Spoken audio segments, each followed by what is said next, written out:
দার্জিলিং নামটার সঙ্গে আমরা সবাই পরিচিত। দার্জিলিং ঘুরতে যাওয়ার কথা হলে তাহলে তো মানে একেবারে যেন সোনায় সোহাগা।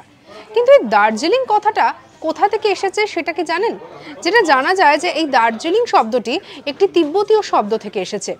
দর্জে অর্থাৎ বজ্রধ্বনি, মূলত ইন্দ্রের রাজদণ্ড এটাকেই মনে করা হয়।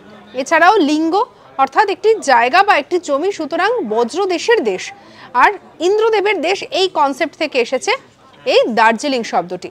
এছাড়াও মনে করা হয় যে দার্জিলিং এসেছে তিব্বতীয় কোনো লামার নামের থেকে, যেটা মনে করা হয় যে দর্জে রিনজিং নামক একজন লামার নাম অনুসারে সেই নাম থেকে এসেছে এই দার্জিলিং শব্দটি।